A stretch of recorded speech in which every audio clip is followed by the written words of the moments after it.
couple of points before we get into the main recording. You'll notice a little bit earlier on at the beginning there's a gap.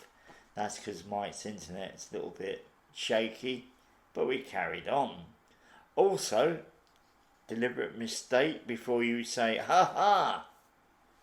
You'll notice that we were talking about 23rd November. I actually went to it. It was very interesting, but I find everything interesting. So if you want to know more about the organisation that Mike represents, and next week you'll hear from Shannon, both amazing people, just contact me and I'll let you know more details. Hello, welcome to Stand Up Speak Out UK, the guest show. And today I have Mike Hyden with me, a person I've known for many years, longer than a prison sentence sometimes. But he's very knowledgeable about certain things, but I let my guests choose their own subject. So, Mike, thank you for coming. That's right, Ian. Thanks for having me on. So, why don't you explain what you're going to talk about today? Well, I'm happy to kind of go off on some tangents, but I was just talking about homelessness law and gatekeeping, just because it's something I'm working on at the moment. But as I say, if it kind of goes off on a tangent, that's all good with me. So just feel free to ask me anything that's going on with it. We've got an event coming up on the 23rd of November where it's called the Ethics of Gatekeeping. So we're having a panel discussion just looking at essentially why have we got this open secret of gatekeeping in the sector, and why does everyone feel like it's not something that can end? So I think that's going to be kind of the topic of the Well, what I'd say is, if anyone wants to come to that, email me and I'll put my email at the end of this podcast, and I'll pass it on to Mike so he can send you the link. Because I'm not an expert. What is gatekeeping? That's the first question I would ask. No, it's a good question. I'm institutionalized in the sector, so I kind of use a lot of jargon, but basically there are some very basic laws that apply to homeless people and apply to councils basically. So things like essentially if someone goes to a council and asks them for help with housing and gives the council reason to believe that they might be homeless, and it could be any department of the local authority, it doesn't need to be the housing team, then basically a duty called Section 184 of the Housing Act 96 kicks in. Now, you don't need to remember the jargon of it, but basically what that means is you've got your foot in the door of the process. And actually, in most cases, if you're homeless, the council will owe you assistance of some kind, even if you're intentionally homeless, even if you haven't got a local connection, all those kind of things. So, and gatekeeping is effectively, so if you think about Section 184 as being a gateway into that assistance, then gatekeeping is when councils prevent you from accessing that assistance. So they act as gatekeepers on that gate. And there's a kind of a follow-up duty which is called Section 188, which again you don't actually remember, but it's the duty to provide interim accommodation in certain circumstances. So if there's reason to believe that you might be homeless, reason to believe you might be eligible for assistance, which loosely means having recourse to public funds, and if there's reason to believe that you might be in priority need, then the council have to secure accommodation for you immediately. And again, a lot of councils, that's where gatekeeping kicks in, because they use a variety of tactics really just to lie to people and to kind of misuse the rules in order to leave people homeless. So a lot of single homeless people, because then they're often not automatically in priority need because they're not pregnant, they've got dependent children and whatever. They are probably in priority need through vulnerability, and that word vulnerable means something very specific in housing law. But most people rough sleeping will be vulnerable for obviously, but they'll get told that they're not vulnerable. So we've seen numerous outrageous cases where very vulnerable people get told there's no reason to think they even might be vulnerable, and they get left homeless, and then they come to even more harm. And one of the big problems with this is that the penalty for breaking the law is at most a few £1,000s, and that basically means it's cheaper to break the law and get caught than it is to actually follow the law and house someone in temporary accommodation. So there's kind of this in reality, councils can get away with it very easily. The only way you can kind of get councils to stop doing it is to get a little bit political with it and start raising it at a political level, because the finances itself won't change anything. But yeah, so a couple of questions. Yeah, cool. First of all, this accommodation, because I know I've got your colleague Shannon to come in and talk about temporary accommodation. I've experienced it. And I would say it was so like the local cave, the place I was at. I called it the Tip. Is there a regulation about what type of the standard of accommodation they There want? is, but it's out of all the things you can challenge a council, it's probably the hardest thing to do. So if you've got a solicitor, you can quite easily challenge the quality of it, the location of it, if it's not suitable for you and your family. Hmm. But as I say, the arguments you have to advance for that are quite complicated. So there's been some really good cases recently, even where families and individuals have been able to challenge those out of area placements and so on. But it's difficult to access. I mean, I worked with a lady once. She had a mum of she had a 2-year-old maybe, and she got moved into temporary accommodation. It hadn't been cleaned basically, and she rang the council up, and the council ignored her completely. So she just walked around the flat and basically with a video, with a camera, and just basically made a recording of the quality of the flat and put it up on YouTube. She then sent that YouTube link to the house to the council back to the housing officer and said, if you don't get this sorted out, I'm going to be putting this into the old, local Facebook groups and stuff. And immediately they were put into a hotel for 2 days whilst the cleaning went on. So yeah, there's all I can say is in every situation that something's not right, you just have to challenge. And I mean, one of the most depressing things for me in the sector is the number of professionals who work in the sector who essentially, they will see something's wrong, but they won't challenge. They'll just say, oh, well, the council pays our wages, so we can't really challenge. And for me, that's not something I could live with anyway. That's again partly with the ethics of gatekeeping event we're doing. It's not just housing officers that need to change something. It's the whole sector. Everyone has a role in it basically. So whether you're voluntary sector workers who are seeing the problem but are not haven't got the guts to go and do something about it, those people are very much, I'd say those people need to reconsider their position as well. Hmm. Because when you only have to challenge a council a couple of times till they know you mean business, and then you find much easier to get people housed from that point.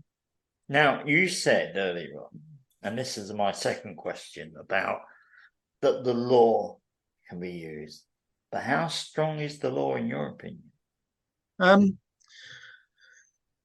One thing people don't realise is that homelessness is a legal issue. It's like divorce or a number of other kind of situations. Where you would, if you were being arrested for something, you would probably want to see a lawyer.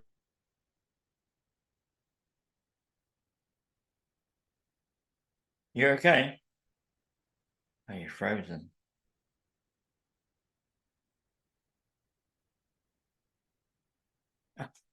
You look good, mate. At least a competent advocate council report will over your rights. So that's something which just needs to be borne in mind really. So Ian, it says my internet's unstable. I'm going to turn my video off, see if that improves things. That's Sorry about that. okay. Yeah, I noticed that. So what I'm going to just say, I just covered it up at the beginning. I'll put a little thing at the beginning. There are some blanks. Yeah. I'll tell you later on about what happened and something else. But yeah, it's quite interesting about this. Example, I can use myself as an example. It's more about temporary accommodation. The social worker refused to. No, I'll use another example. Somebody I know in a borough got his eviction order. And he went, and this is before the Homeless Reduction Act. So of course it's coming on the very day. But he was written what this guy was going to do to help him. And in the end, the guy ignored him. Yeah. Now, he didn't know much about the legal side of things then. Would the law help somebody who's been given this document? And to me, that's a legal document. If a social worker writes it or the housing officer writes it, be able to take that to the courts. I mean, it absolutely is a legal document. There's basically ways. You can challenge the council in different ways at different stages.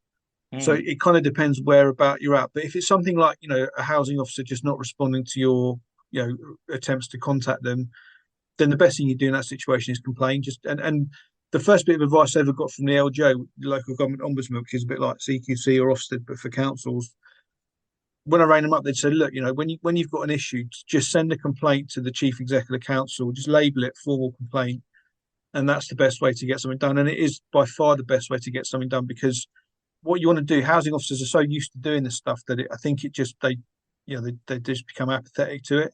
Whereas if you send it to someone outside that team, like a CEO, for example, they are more likely to take a reasonable response to it. And because councils are so hierarchical as well, like if you put a big complaint in, well, even a small complaint in, everyone kind of like gets into line and they do do things properly. I mean, the thing I was just saying about when my internet cut out was, um, if you don't challenge, or if let's put it the other way around, if you do challenge, the council will know that you mean business and that you've got teeth, and so they will be far less likely to mess around in future. So it's not about making complaints for no good reason, but if you are waiting an eviction date and you desperately need to get some sort of advice or some sort of information from the council and they're just not picking the phone up or they're not responding to your emails, that's a valid thing to be complaining about. That's important. That's they should be assisting you to Mm. prevent you becoming homeless, or kind of dealing with being homeless. So yeah, I think you're complaining, and unless people complain, everything stays the same. That's the thing. So ultimately councils, they'll have stats on which departments getting the most complaints, and that often will be where the power holders will be putting their thoughts, their kind of their attention to. Same thing with going to housing committees, like the councillors and stuff like that. It's so much good stuff you can do just by asking some well-aimed questions in a local housing committee, which anyone can do. Anyone can just turn up to a housing committee and ask a question, and they have to respond I at some think, point. sorry, Mike, because you have got, look, I know what CQC is, and funny enough, this panel, which myself, your colleague Sharon, and some other people go to the ministry talk about homelessness. At one point, I was talking about monitoring because I'm very keen on monitoring, Yeah, and they did say we're going to bring we've started to see, because CQC is more about care homes and hospitals. yeah.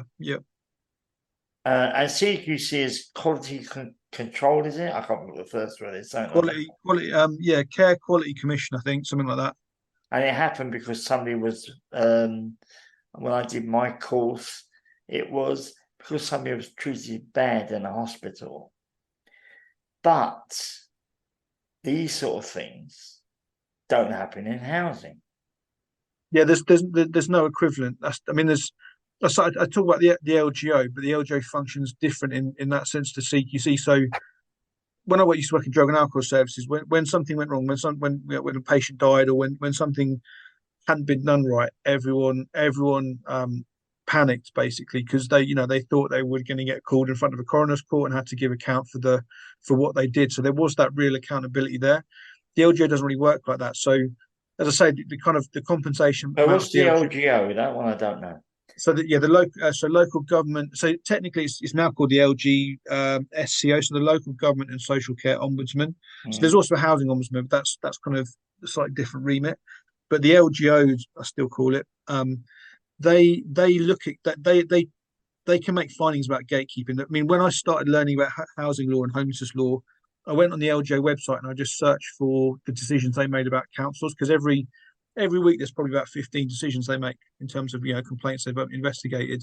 Most are in London, London and Birmingham, obviously. But basically, you can see from those reports, because they lay out what the law is. So they'll give an explanation of what the law is, and then they'll go into where the council has or hasn't followed it. And it could be points of law, or it could be, I had an LGO complaint upheld recently where a victim of domestic abuse and her kids had fled. They were gate kept, so they weren't offered temporary accommodation when they should have been. And then further down the line, the housing officer said to them, if you don't accept this temporary accommodation, it wasn't very nice, we're going to have, your kids could get taken off you. And there's no witnesses to it, but basically, because she made a complaint about it, because the client made a complaint about it straight away, the LGO could make a finding and actually said on the balance of probabilities, that's probably what the housing officer did say, even though they denied it strenuously. So they can look into conduct of staff. So it's not just kind of points of law or kind of black and white, did the council follow the law at this point? They can also look at, the conduct of the officers, and what advice they're giving, and stuff that isn't necessarily written down. So yeah, I mean, yeah, as I say, if you want to get your head around homelessness law, that's where I'd start. Go through the LGO, upheld. You can even search for your council and see what your council has or hasn't done, because most councils have had investigations at some point. But as I say, obviously most are in London, and the reason most are in London is not necessarily because gatekeeping only happens in London, but it's because all the solicitors and all the support services and the advocacy services tend to be focused there. So in the course of my work, so Shannon and I do training all around the country. We see howlers all the time, in every area, even in kind of like the leafy suburbs or whatever. And yeah, for us, we're trying to use what little influence we have to kind of get the legal sector, so solicitors and barristers, to start paying attention to those kind of rural places, because you can complain to Tower Hamlets all you want, they just haven't got the ability to build houses, they just don't have it.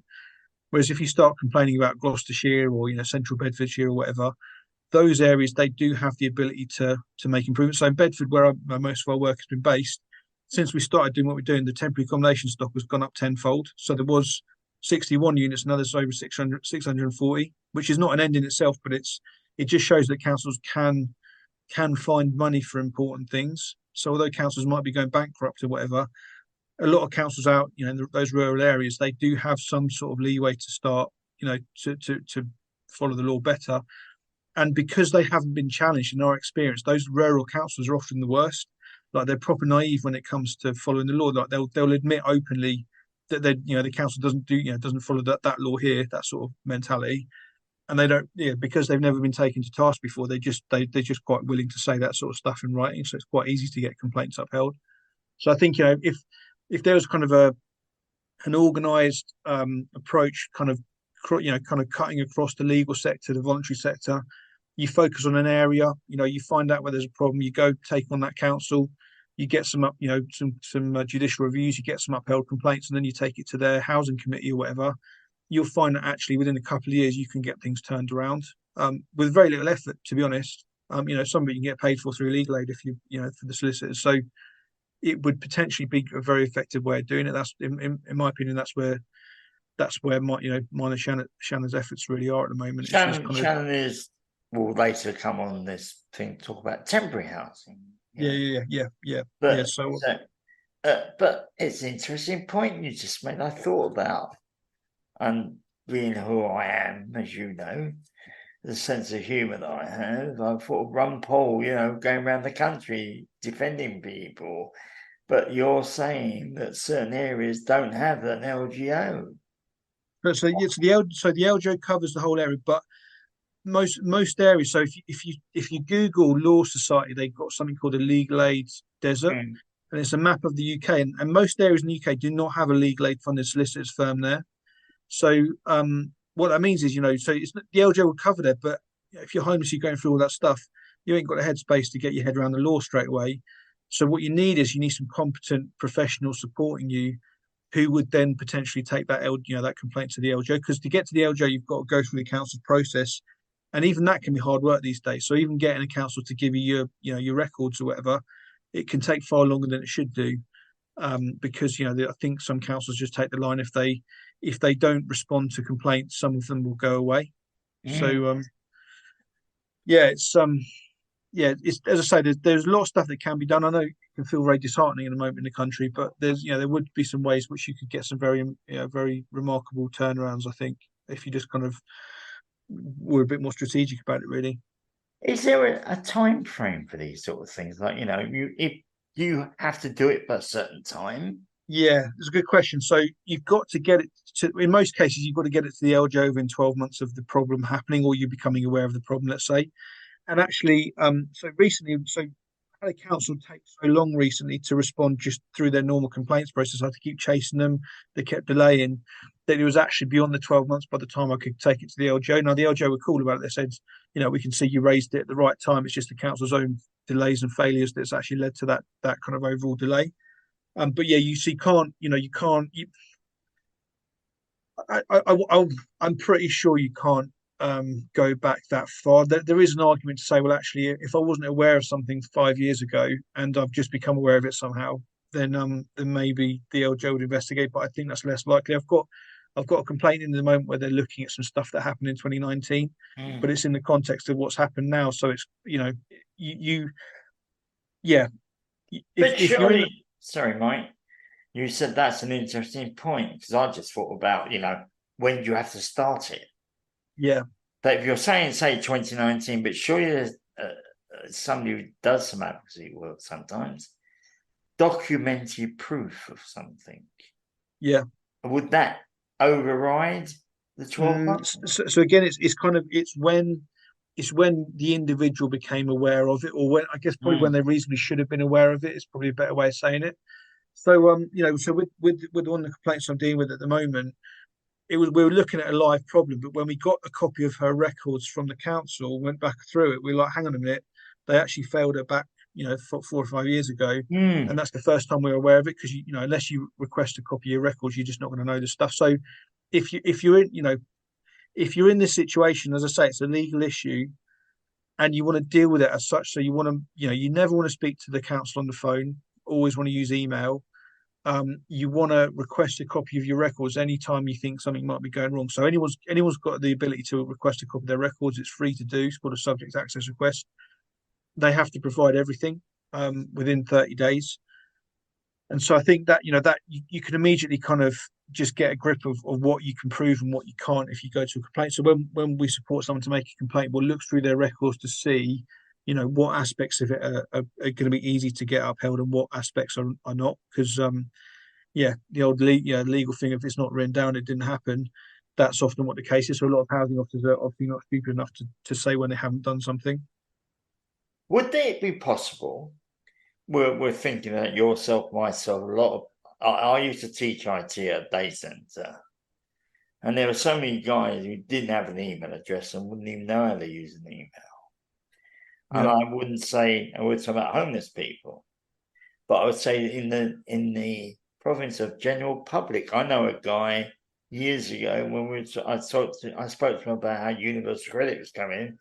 He actually said, "I'll chuck the computer through the window." yeah. Uh, would it be possible to have recorded as evidence? As in audio recordings. Yeah, an audio recording. Yeah, so I mean, you can even do it covertly. That's my understanding of the case law. So, you can be in a meeting and say, look, can I record this? And the housing officer really has to say yes. But you don't have to ask them. You can do it covertly. So there's been various cases where those covert recordings have then been used. And there are some limitations, so you can't covertly record someone and then share it on Facebook or something. But you can as a way of keeping records, yes, you can. But I would say still, if you can do it all in writing, it kind of, you're not. Mm. It's not about trying to trap them. It's about trying to get things sorted out ASAP. But so I've done it before with a client before, who I knew the housing officer to be a little bit dodgy, to say the least. And yeah, to got an audio recording, which was then used in the LGO investigation, further down the line. Let's go back to your understanding because it's okay. I like conversations. The gatekeeping. I know that, for example, for myself, I was put in temporary accommodation the first time I came out of hospital. The accommodation was okay. I won't say about the second lot of temporary accommodation. I'll leave that for Shannon's one. But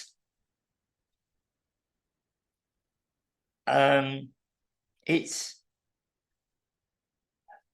but when I try to get through to my social work, it was very difficult to get through to her. She gave me a number. Only once did she ever return a call. So what would you do with that situation? Because that's to me that was gatekeeping. Yeah, so I mean, social workers are under similar duties. A lot of them are actually very similar indeed to housing law. But so again, if it's about something that's important that's time sensitive and you're not getting a response, then complain. But this is where this is why we as a whatever group of people or whatever need to get organised. Because so in Bedford, just to use the example, so one of the many questions we've asked at the housing committee was, we've done it over a course of maybe 2 or 3 years. The first we basically said to them, what's the average caseload of a housing officer? Because that's ultimately the reason that these housing officers aren't getting back to you, is because they've got caseloads of 100 or whatever. Mm. They just haven't got the time. So we raised that question. We said, what was the average caseload in 2017 and what was it now? This was back in 2021 probably. And the answer was, in 2017, before the HRA came in, the Homelessness Reduction Act, which was very onerous. So before the HRA came in, the average caseload was like 20 or 25 families or households. Mm. And when we asked it, we got the second answer, it was like 55 to 60. So what that led to, or what, I'm not saying it single-handedly did it, but in part it led to the council identifying they needed more housing officers. So recently they got funding for another 20 or so housing officers to be brought on board. They've now had trouble recruiting for it, but that's a different issue. But so as professionals, so what I'm saying is make a complaint if it's time sensitive, but then also go to your local, go to your local council's adult social care committee or whatever it would be called. It'd be called something different, but that's what it would be. And you basically say what, in whichever team that you're under, what is the average caseload of officers? And they'll give you an answer up front. But importantly, those counsellors are then thinking about, 55 to 60, how can anyone actually do their job properly if they've got that many people on their caseload? Mm. And then that can feed back into how they allocate budget.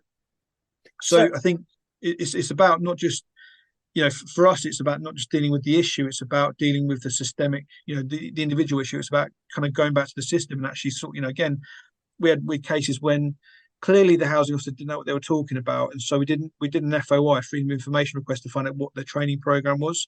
And what we saw was there was zero training on really important subjects like disabilities or whatever.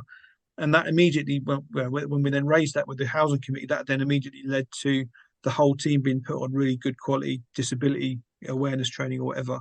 So that those kind of things. So it's not, it's not just about whinging about councils. It's about taking these issues to the hierarchy and getting things changed, because it's quite easy to do in reality. but it's interesting you said about, because I'm thinking, I went to when I did some work in a hostel in Southwark, I take one of the clients to the homeless section. Okay, now I've heard about them. Even though I was homeless, I never went into them. But the people with suitcases and everything, and of course they've got to queue up for hours. You might be there the whole day. This client, I was there the whole day just to see somebody. Yeah. Should there be a quota, in your opinion? Because you're in Bedford, you're talking about Bedford, which is a county. Should there be a certain number of staff, like, 2 clients to help? I guess it depends on the way they structure their teams, because some councils, housing officers will deal with everything, ranging from taking a homeless application, getting you up on a housing register, arranging your temporary accommodation, and other ones will be divided into a team where each team does that separate task. So I think ultimately, the question is, are they dealing with applicants in a timely manner? Are applicants having to complain to get through to someone? I think that's and as I say, unless you complain, the seniors don't know that there's a problem. And many councils take the line, if we can delay and we can make it hard, then people will give up and they'll kind of stop bothering us, basically. It's quite a complex thing. I thought this was going to be so easy. Yeah, no, it's certainly complex. Yeah, it is complex, and unfortunately, we're coming to the end of that time. I will ask you to come back, Mike. Yeah, cool. Be good to do that. I think it's mainly about, which opened my eyes. Now I'm thinking about my situation last year, which I said it in Matt's interview, Matt Downey. If that hadn't helped, and I'm a person who's used to talking to people. I don't believe you can advocate for yourself, but I'm a communicator. And you get the walls come up, which I presume you've seen many times. Yep. And maybe that's the subject.